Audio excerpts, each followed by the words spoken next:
Good evening from Karachi. This is Imadul Hassan. Now the segment is panel discussion, and it was very elaborative and explanatory presentation by our learned speaker, Mr. Ghazanfar Shah and Mr. Hussain Sayyed. Now the segment is of panel discussion, and the topic of panel discussion is preventive measures against frauds and crimes, relevant laws and role of regulators, which the speakers have aptly covered. But to further dwell on the risk and controls, because due to this changing scenario of digital landscape, a new virtual world of which we call cyber world is creating, and a lot of traffic and human interaction and transaction and contract being executed online. So, as Ghazanfar Saab rightly said, that it has created many opportunities as well as it has created various risks. So, due to this new virtual world, other than this physical world, new type of criminals have emerged, which we can call cyber criminals. So, there are cyber crimes. So, further to dwell on this, the risk and controls of this new changing world, I have the distinguished speakers panelists with me, and they are top professionals having a wide range of knowledge and expertise in their respective areas. The detail have been introduced about them: Mr. Abe Nasir, Mr. Shariq Ali Zaidi, Mr. Tanveer Salim, and Mr.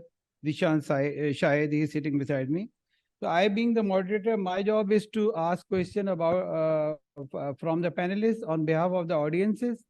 Some questions our team have identified, but some we will take online from the audience, and that the team will forward those questions to me.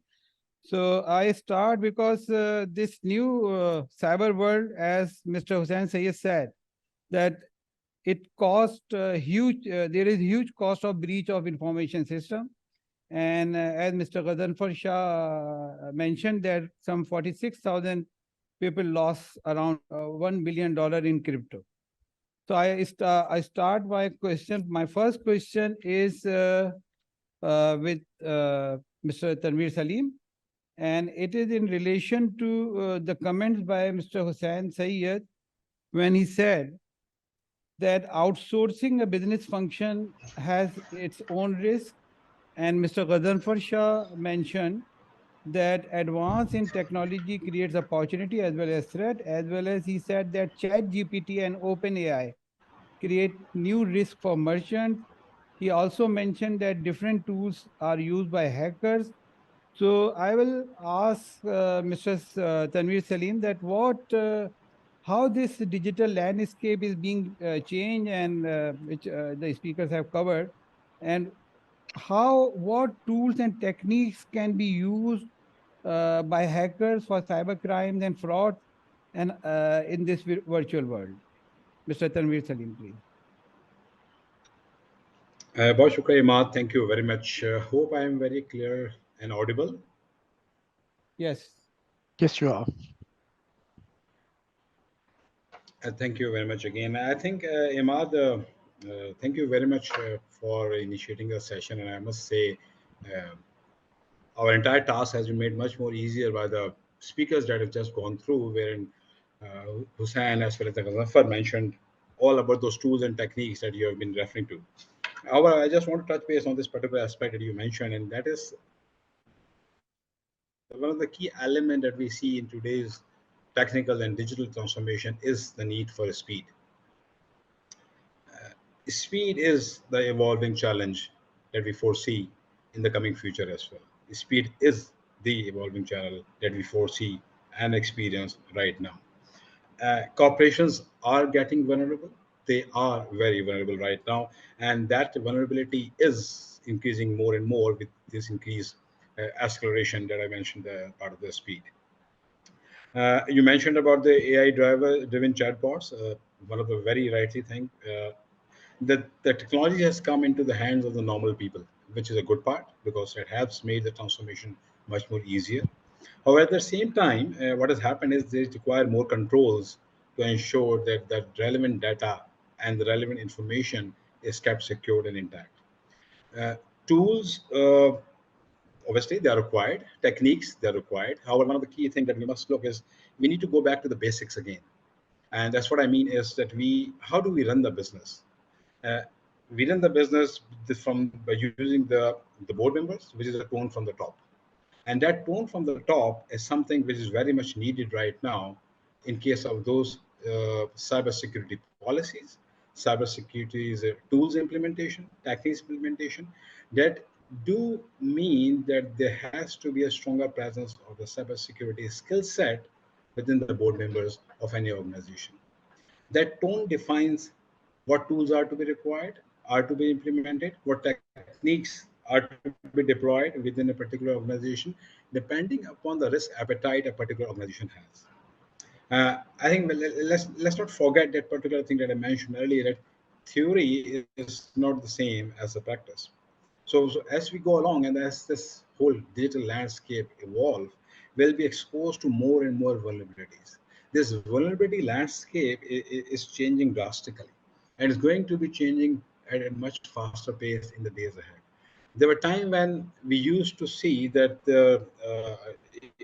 if you go in those days when I used to be the student and I used to be in the university, we used to have the viruses as the only thing, and those viruses were made usually for fun. We have seen the transition from the virus to the malwares. We have seen the transition from malware to the ransomware, and now what we are witnessing is a transition that is taking place not just from the ransomware malware to the ransomware, but rather is going into the space what we call the killware. The cyber threat actors are now attacking the critical infrastructure of the country. Cyber threat actors are actually attacking hospitals.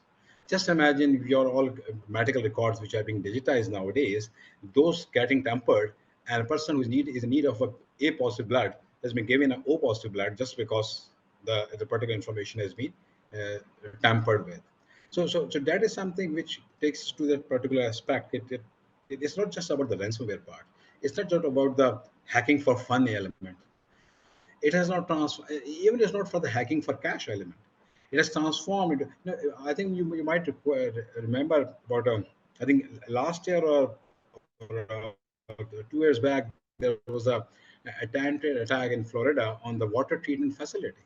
Just imagine if that attack has gone through, then entire vicinity of those people found where that water was purified water was being transferred, those getting poisoned. And that is something which is going to cause not just the loss of information, loss of data, not the loss of cash, not the loss of money, but rather the loss of lives. And we see what Hussein just mentioned, and we see that increase in the frequency and the gravity of this. And this is just like the intruder is on a constant lookout of the vulnerability. And we are talking about the weaponized technology right now, wherein the malware has entered into the realm of the ransomware. I don't know. I can't see the audience right now, but if I just ask a very simple question to the audience, and Imad, I will need to have to let me know how many people raise hand. Is how many people in the audience have seen Mission Impossible 7, the recently released Tom Cruise movie? Any show of hands by the audience in the ICAP? 10%, 20%. Tanvir So Sahab, I will like to clarify that these are the threats, but what I understand is that the components of these digital landscapes are your hardware, software, network, data, and these things. So, what preventive measures can be implemented in the shape of physical and logical controls to stop the hackers or from loss of data and use to the criminals, stop the criminals? controls.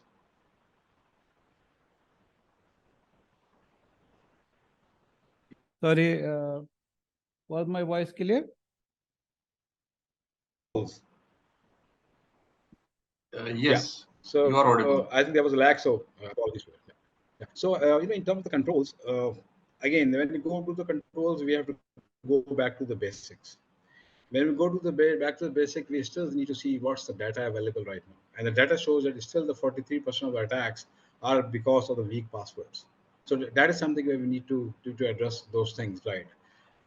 issue is not about putting in the control. Issue is not about putting up a disaster recovery process. Issue is not about putting up a disaster recovery site in place. Issue is whether those controls are being tested, whether those controls are being reviewed, whether those controls are being looked into on an year-on-year basis, just to make sure whether day in, day out.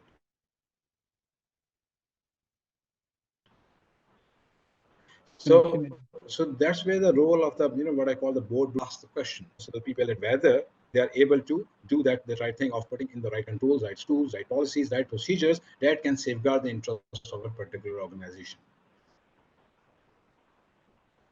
Taking further this discussion, I would like to ask a question from Mr. Ahmed Nasir. He's a lawyer.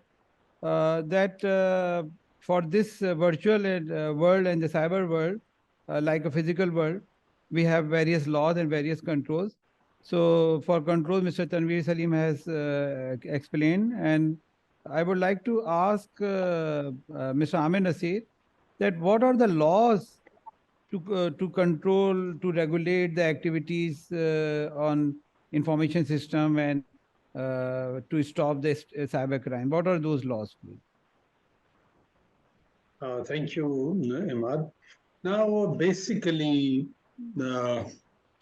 this cyber crime is basically a criminal activity. Now, in Pakistan, we have the cyber crime law, which talks about concepts like phishing or spamming or dishonest use or whatever. So this is a criminal activity. And apart from the cybercrime, this could be a combination of different sorts of crime. Like you have a fraud scheme, and for that fraud scheme or dishonestly or cheating someone, doing things like that, you also employ the use of emails, you also employ the use of hacking somebody's system or doing something. Like the earlier speaker was talking about, like you have changed the vendor details. Now, the company may have a system where a vendor is registered and then but you have to send an invoice physically signed with original signed pen and everything. So it could be a combination of signing a document, sending it to the company, and then at the back end, changing the vendor details like the bank payment details. So cybercrime could be a combination of so many things together. But there is a law for cybercrime. And the issue is that with cyber crimes, you can go after a criminal in the virtual world, track him down, get him, and there are certain punishments which are in the law, like imprisonment, maybe a fine or something. But recovery is something which a business generally looks for if it has been defrauded. Now, recovery is a separate issue. A criminal action might not bring you recovery. You may have to go for a civil action, but generally going after the hacker and trying to recover the money from them is very difficult. But when a fraud has got implications for the public or a larger crowd, then when the criminal agencies like FIA, they go after certain people and then they can arrange for some kind of recoveries by putting up pressure. So the law is there, but then dealing with a crime, prosecution, going to the courts for years is something very different. So it might look very easy or very simple that you have a cybercrime law in Pakistan, and that makes things easy. And especially in a virtual world, tracking down the criminal, getting hold of them may not be very easy. But we had certain cases, apart from a business world, like a porn revenge sort of thing, posting information about somebody to defame someone. So at times with the cybercrime, it could also overlap with a defamation law. Is there anything you or a clarification? I would like to further clarify myself that what I understand is that this electronic transaction ordinance and this cybercrime act they talk about crimes when a crime is when a crime happens, and then it defines the penalty and the punishment and things like that. But what about are there any laws which are there to ensure that this digital world is duly controlled and monitored? This what I want to ask. Amir sir. Ji.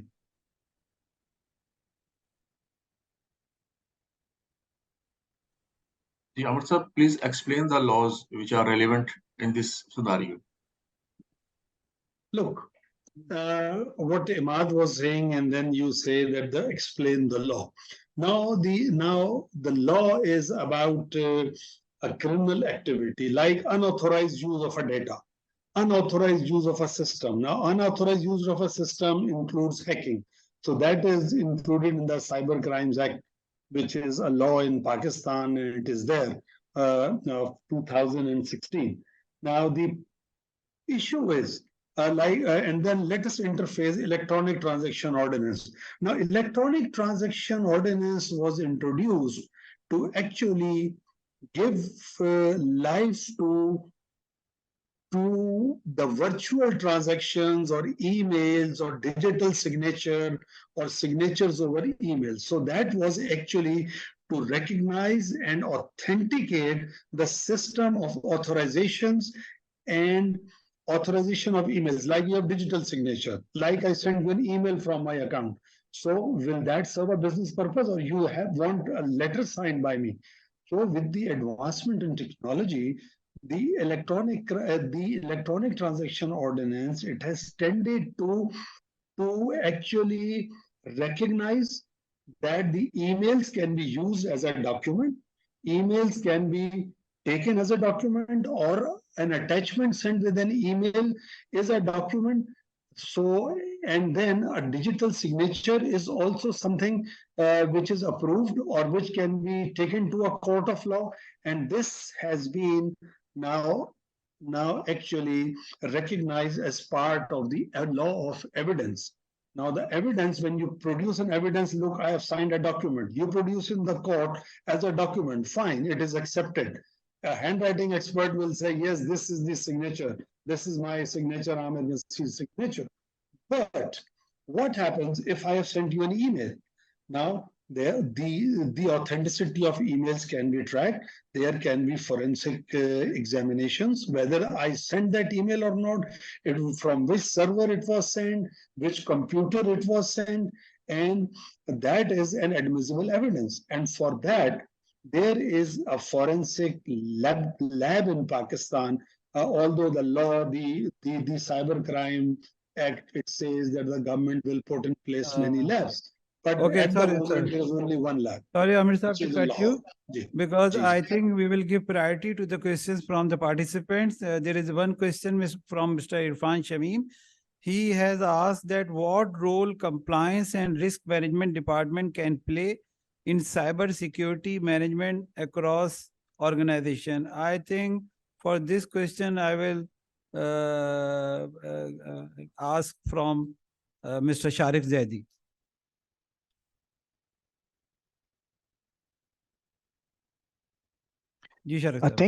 Thank you. What I suggest that Nasir sir, because it relates to law, so he will be in a better position to respond to it.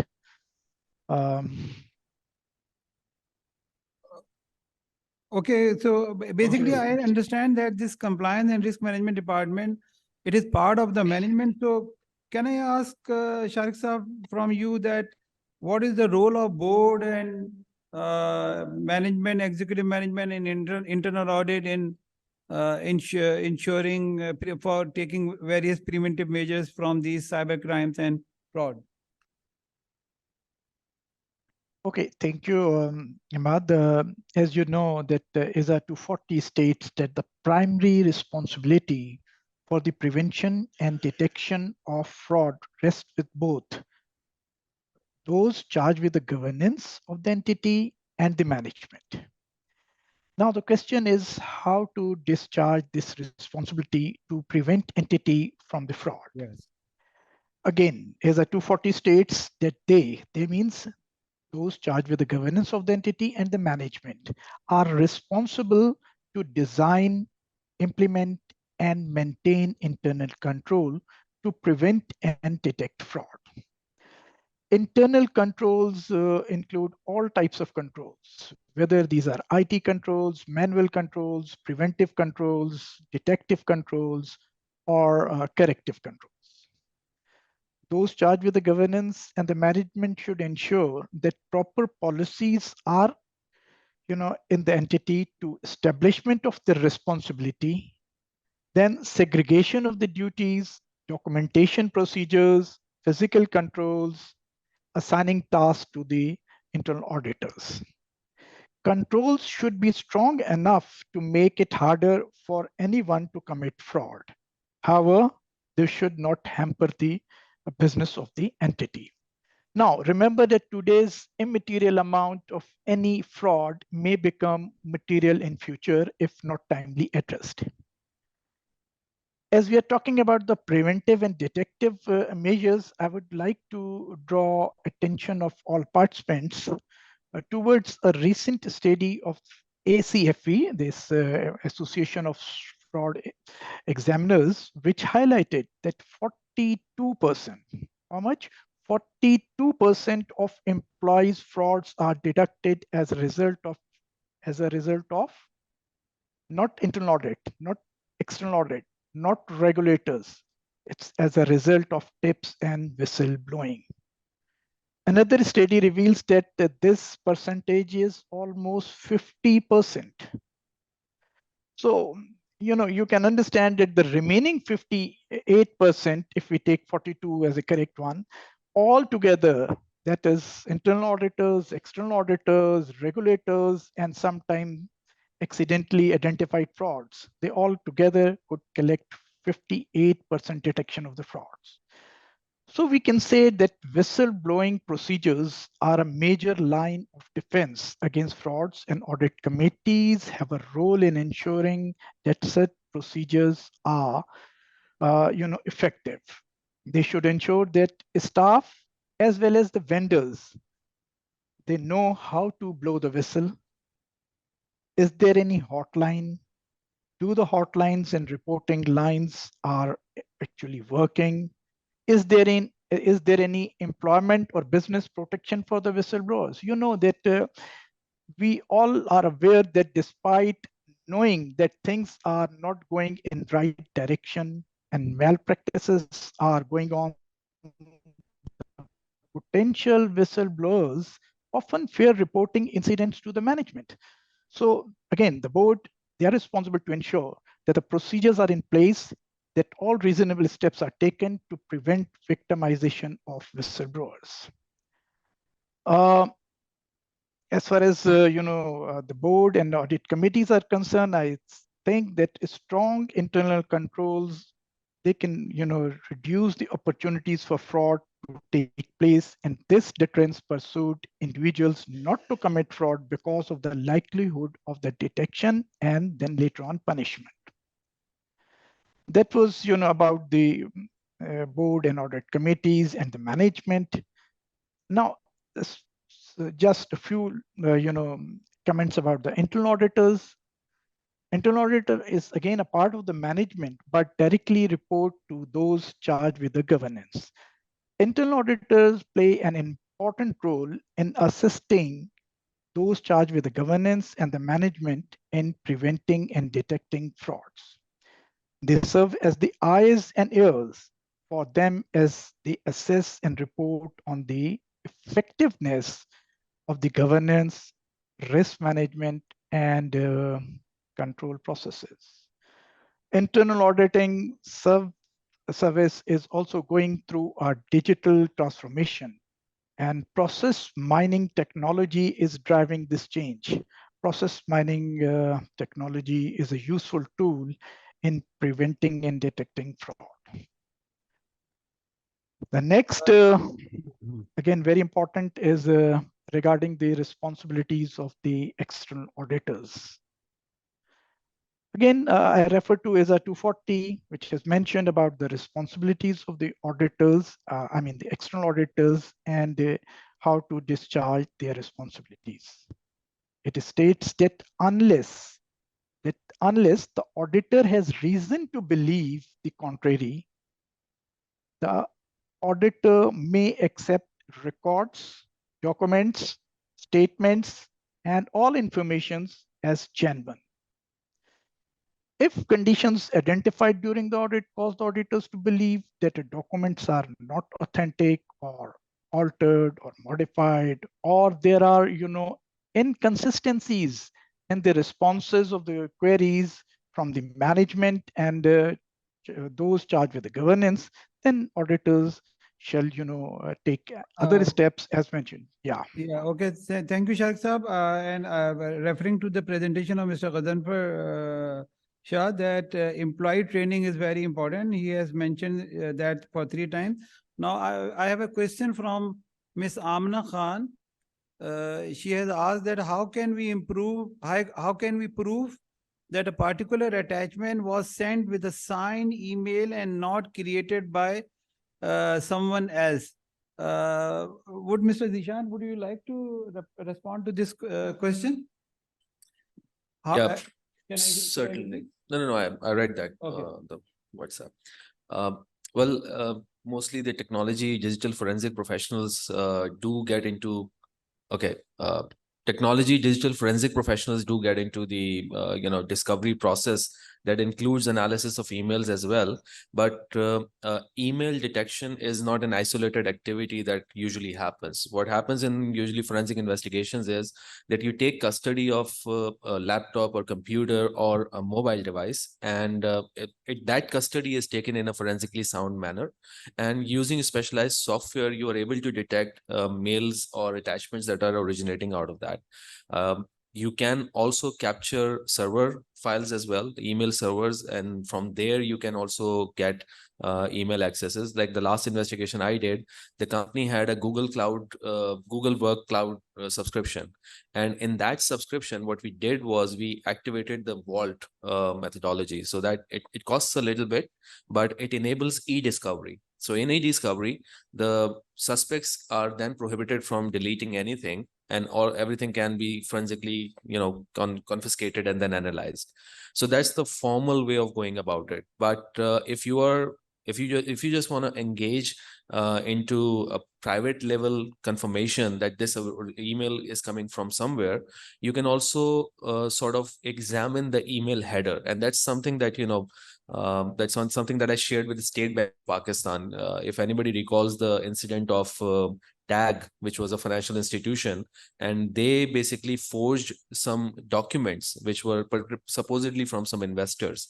And if you open that email, you can see that that PDF file was basically clearly forged. The signature was added as an image file separately. So some basic examination can be done in that way. And there is every email has a header, which basically tracks the entire flow of the email right from the sender down to the recipient. And there's a whole track. Obviously, there's a lot of technical stuff there, but you can still see that it was a genuine email. So in normal corporate settings, what you need to verify is what you're looking at. Is it an actual email, or is it something that was just made on the Photoshop? So email header is one indicator from that front. But if you're doing a formal investigation, you have to follow, certain protocols in which you examine the computer that is going to hold those emails.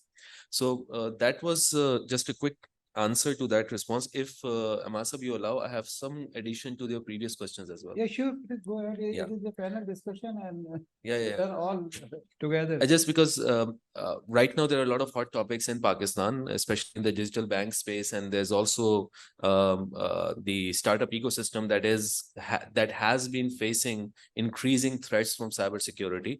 So to your question about implementing controls and internal controls that can be implemented, obviously there are a lot of experts out there who are going to guide on a lot of different things. What I want to point is to a very fine point of third-party risk management that was also present present in Hussain's presentation as well. And in the startup ecosystem, it manifests in in one of the forms where you're dealing with small service providers, and these service providers can also detect, can be skipped in the name of materiality. For example, there's a service provider called OneSignal. So OneSignal basically allows any application to show a notification to the consumers.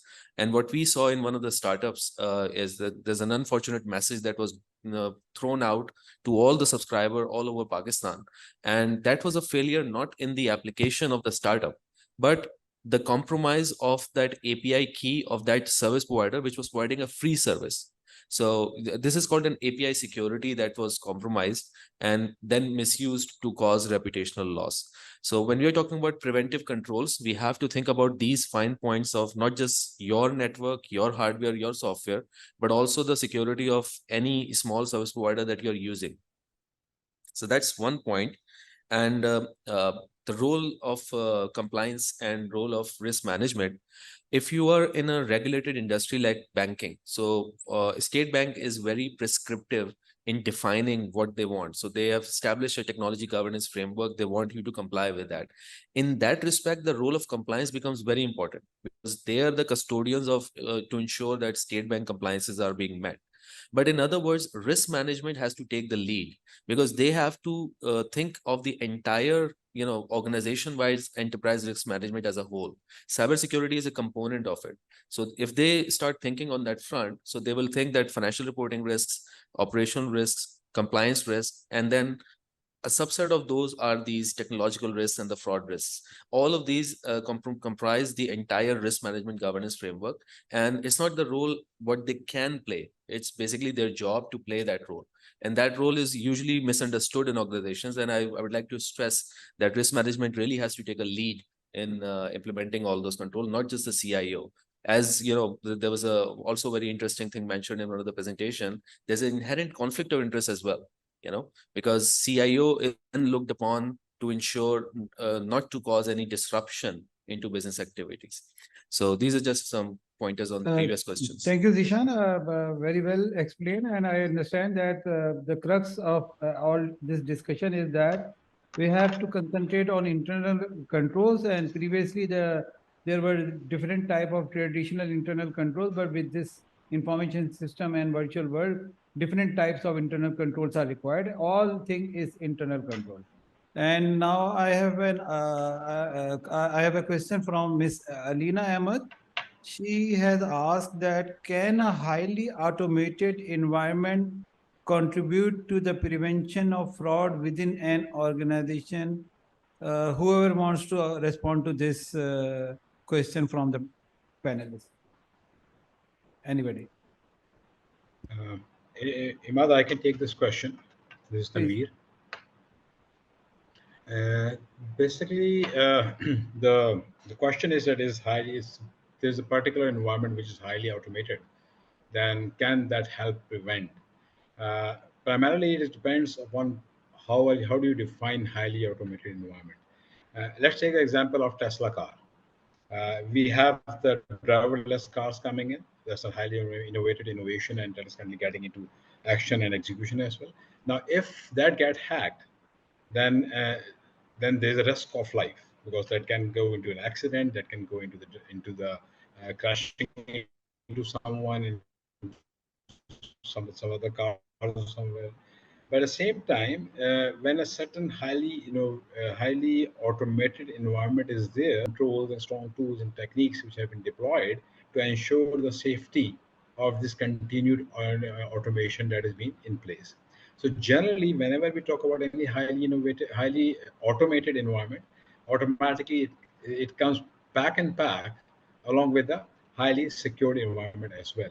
However, if there's a highly automated environment is not properly secured, then it creates much bigger risk than a less automated environment. Okay. I hope I answered the question. Miss Alina will inform whether she's satisfied with the answer or not, but I am satisfied. And now there is another question from Mr. Saqib Malik. He has asked that what is ransomware?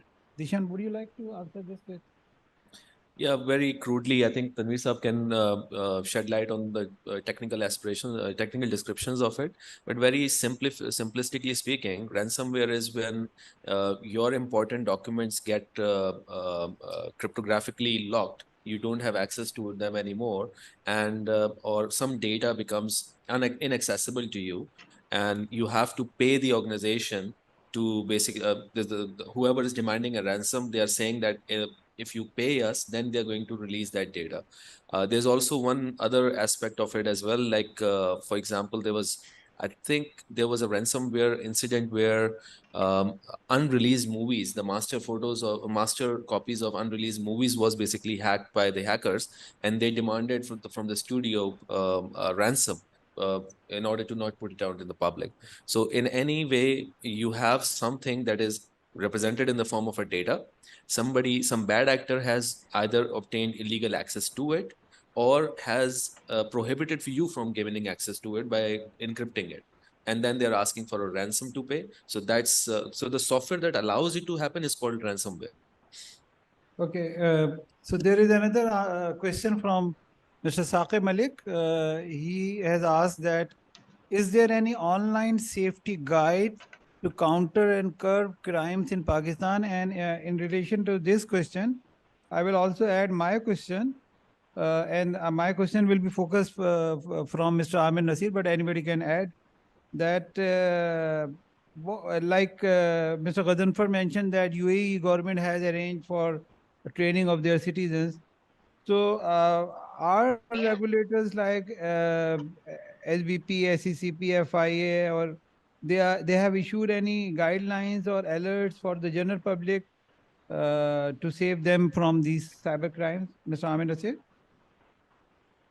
Look, this alerting public is a very I would say, a very limited activity, because let us say that PTA often issues guidelines or news items about certain sites or things like that. The State Bank has got a mechanism.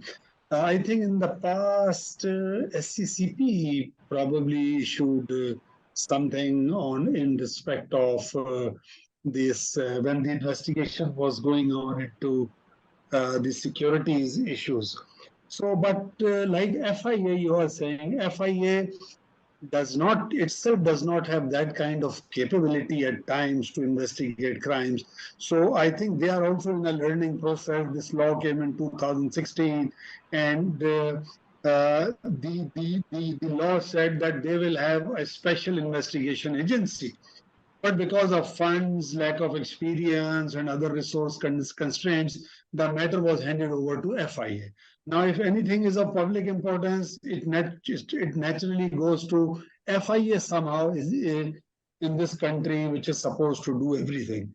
But then FIA does have a cybercrime cell, but their capabilities, their resources are also limited, because this requires enormous amount of expertise. There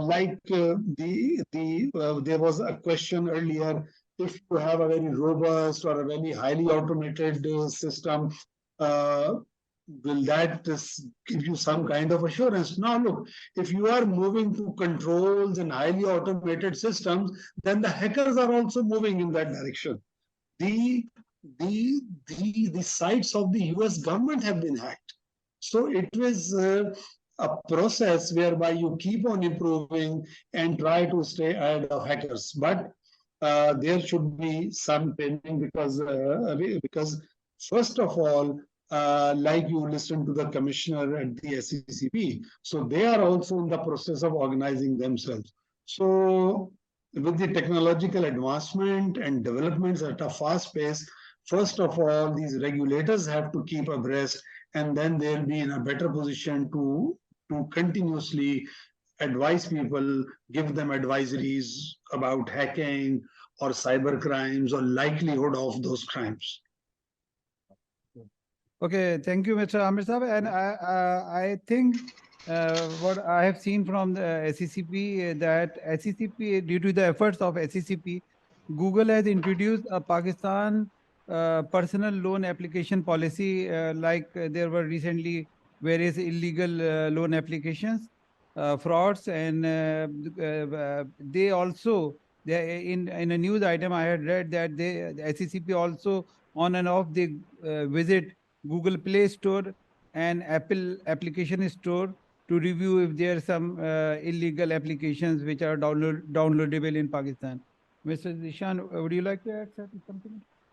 Yes, 2 points actually. One is for sure, State Bank and SECP both as regulators have been very, active in communicating the issues to the public at large.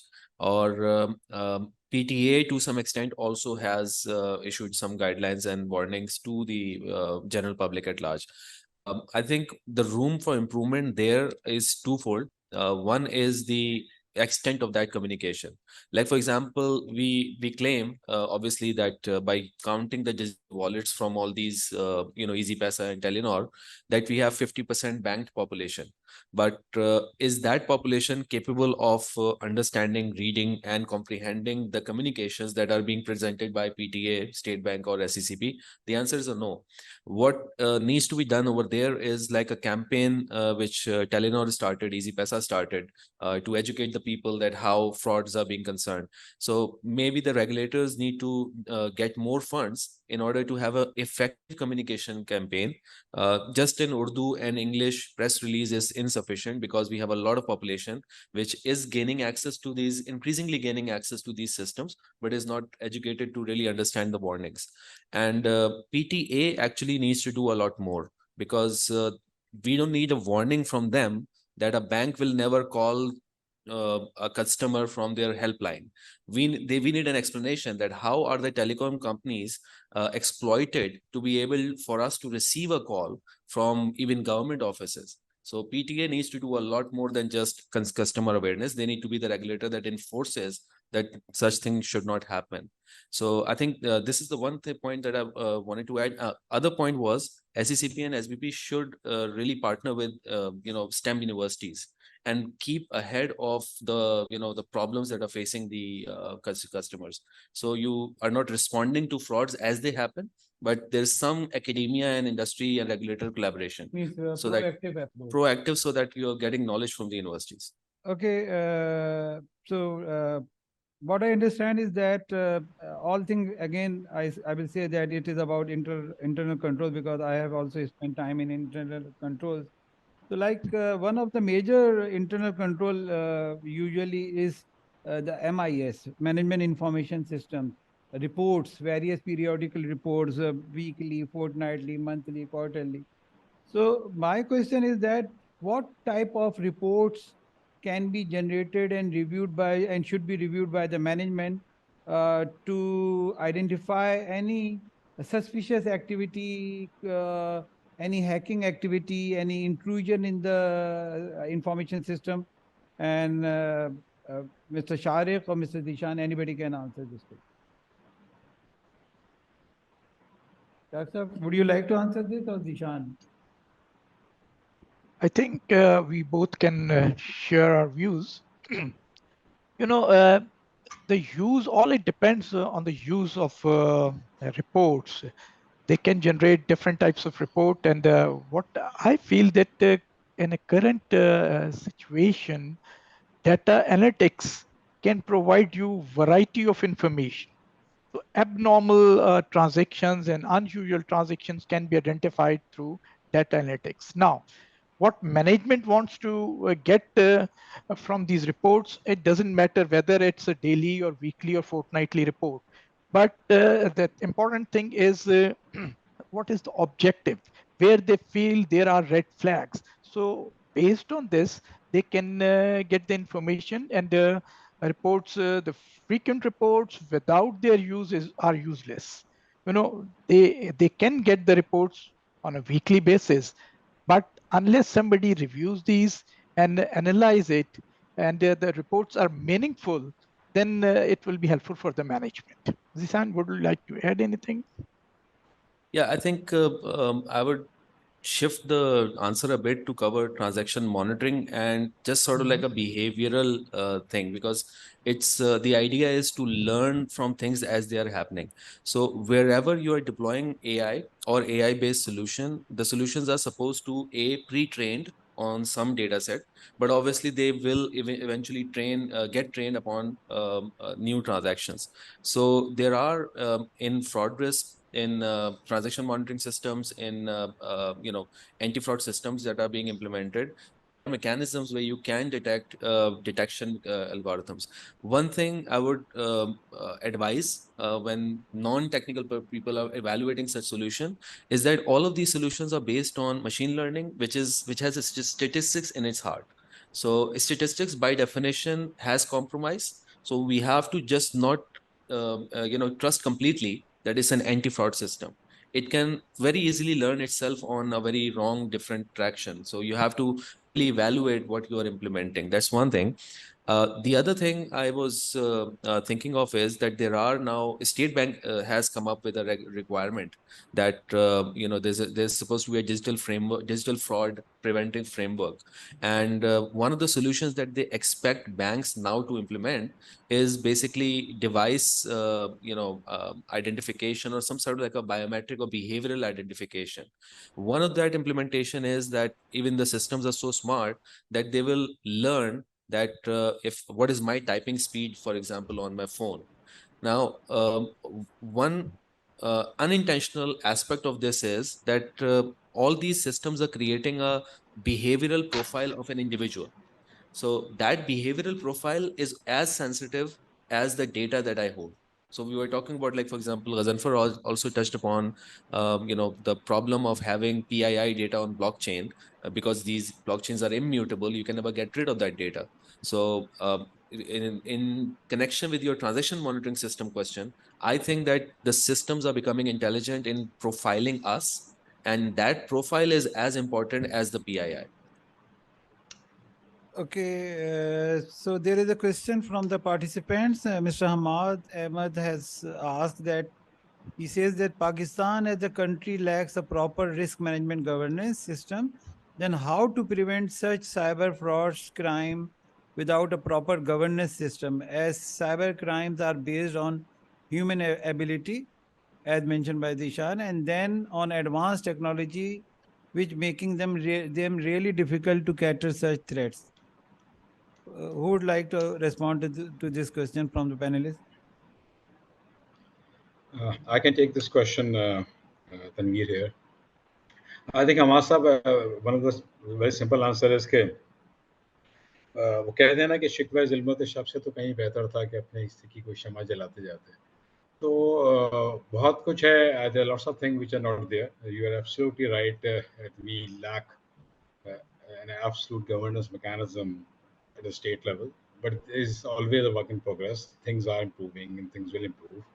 However, it's just like that we don't stop driving a car in the fear of an accident.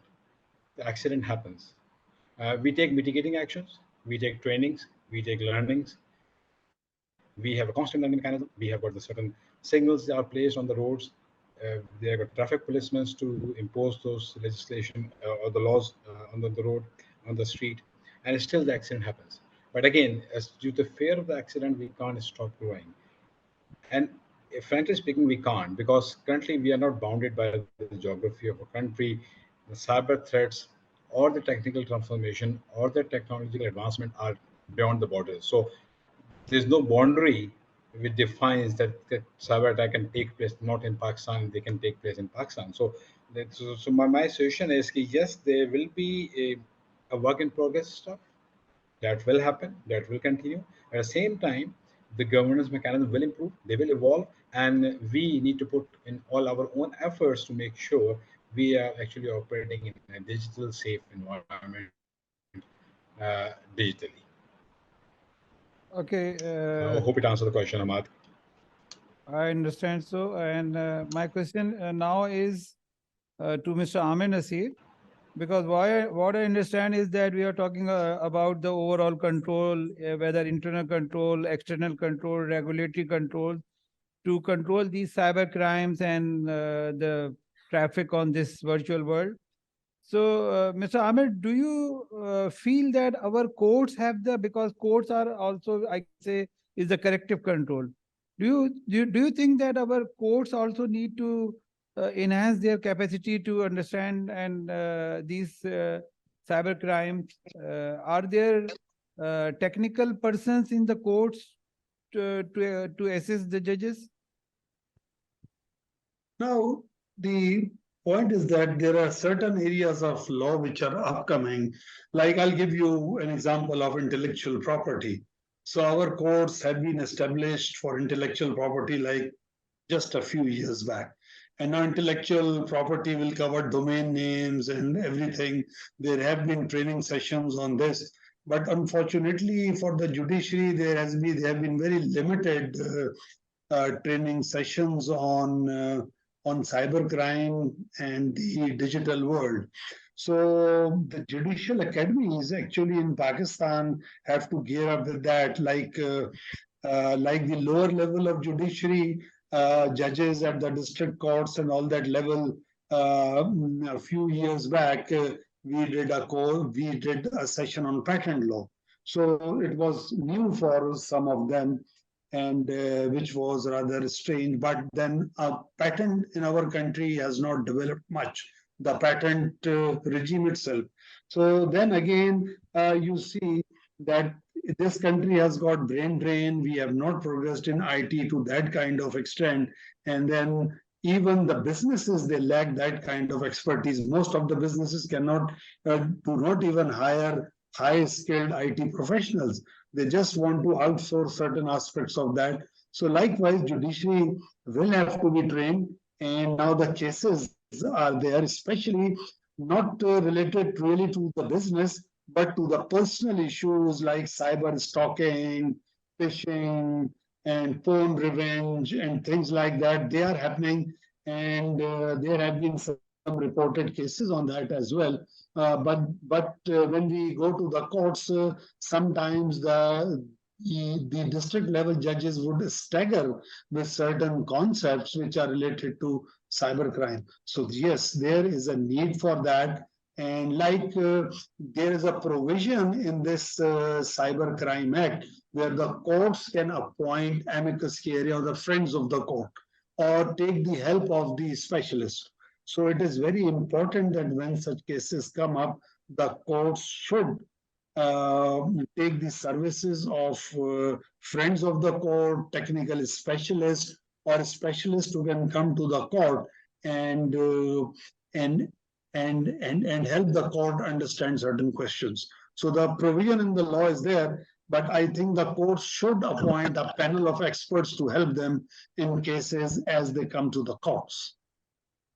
Very well said. And now my question is to Mr. Tanveer Salim. Tanveer Sahab, in our physical world, we know the controls. We identify a person by his face, and we can ask for his CNIC and other identification. But in this virtual world, people are interacting through the machines, and machines are identifying those persons through their IP addresses or machine numbers. So what levels, what type of control, access controls can be given to employees so that these threats can be mitigated? I think this is as far as this IP addresses or the MAC addresses are concerned. These are one of those various mechanisms which are on which the entire information is flowing digitally, and it's just like an address of a location. When you use the Google Maps and you use a location for that, similarly the location is translated into an IP address or into a particular address where it helps you to traverse the entire route and to reach a particular destination. Whatever whenever we talk about the information which is digitally being used or digitally being stored or digitally being managed, then all the digital ecosystem of the controls come into play. So there's no one specific control. Obviously, when you talk about the entire network, there's a network layer, there's a physical layer, there's a switching layer, there's a networking layer, there's a routing layer, and so on and so forth. So there was the whole ecosystem of the control need to be taken up in a holistic view to actually address that particular thing. It's just like suppose if you go manual, then you need a security guard who will check, who will stop you entering a particular gate, and will ask you for various identification. Now, these identification may vary. Sometimes he is only convinced by seeing your name tag, or sometimes he's been convinced by seeing the official visiting card, or sometimes he's been convinced by seeing that you are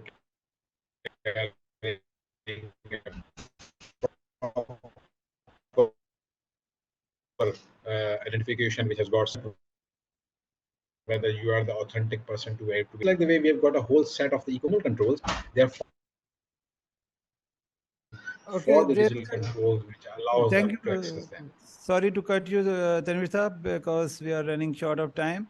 There is a question from Raza Khan, and I was also going to ask Zishan this question, that whether same access controls which are applied in a LAN mode can be applied in a cloud data security, because Mr. Raza Khan has asked that enterprises commonly make use of services provided by cloud service providers, including infrastructure as a service, platform as a service, and software as a service.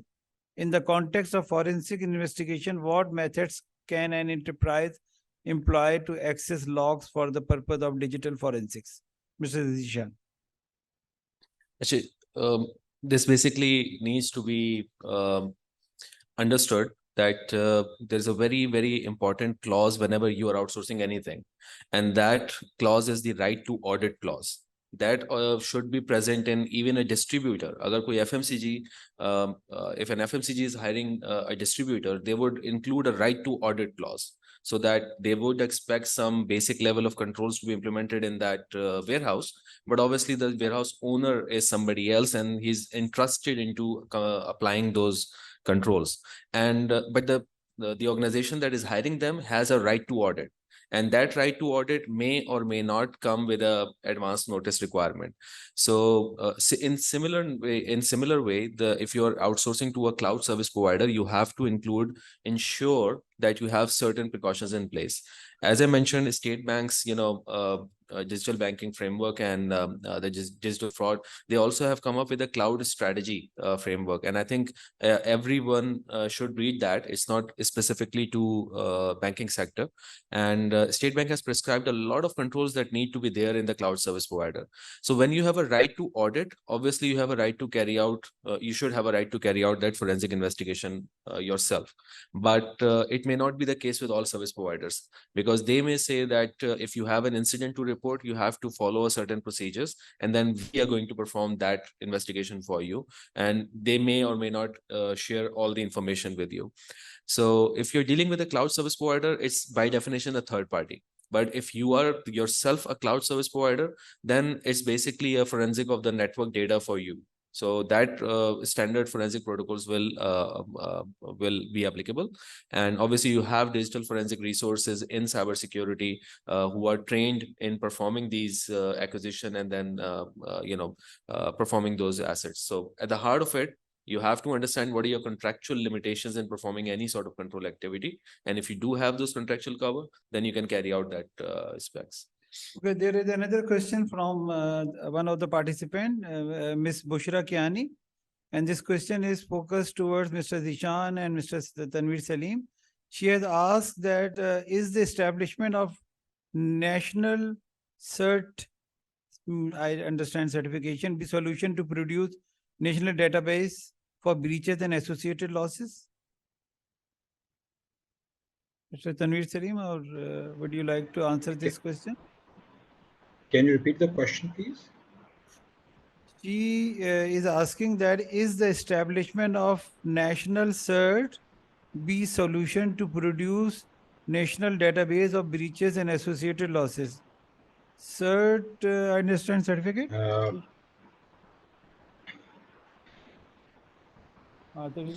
No, I believe this, the question, what I understand is she's asking for having a centralized body, which is more like certification authority within an organization, within a state or within an organization. Will it serve the purpose of putting up the digital controls?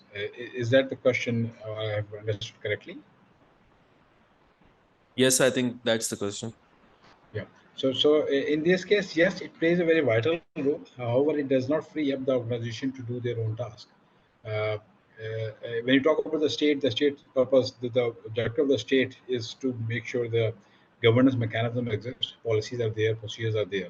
However, the execution of those policies, execution of those procedures down at the organization level are the responsibilities of the organization themselves. So if I am running an organization, then it's my responsibility to make sure that I have got certain internal policies and procedures in place which are aligned with the state policy, state governance mechanism, state certification, and then it actually safeguard my data. State governance mechanism are to ensure the safety of the state assets. We are talking about our own state information, about our own digital assets, with the digital information lying within our own servers, lying within our own ERPs, lying within our own email systems. And so those are our digital assets that we don't want to go into the hands of the threat actors or the activities. So in that case, we have to make sure that our own mechanism is in place. Apart from that, centralized nationwide structured, which is again necessary, but not fulfill the entire mandate of securing our own digital assets. Right, thank you. Mr. Zishan would like to add something. Yeah, I think one thing that I recently came across, and this is related to the solution that Ms. Bushra has presented. There's one concern that not a lot of organizations would like to share their compromise. People don't like to accept that their controls were weak. So there'll be a sort of like a difference in gathering all the data about all the potential breaches. It will be good, obviously. Sharing of knowledge is always better, but there are usually open source sources of doing that. And in connection with that, I think any sort of analysis has to be very responsible in Pakistan, because there was a recent State Bank publication that became, in the media, it says that only 10% of IT graduates are employable. Now, that is a very unfortunate statement. So I tracked it back. So it was basically something is quoted in a Pasha, GL, some report of 2022. And that report did not really establish that how are they coming up with that 10% claim. So in Pakistan, if you are trying to set up anything on a central level, you have to have the right level of resources to responsibly share that knowledge onwards as well.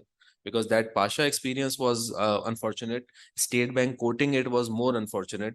And so this is something I think it's a good initiative that we want to share and learn from it. But it usually becomes, victim of irresponsible sort of communication and, utilization. Okay, thank you very much. The panelists and the participants, I understand, as far as I am concerned, it was a very good session.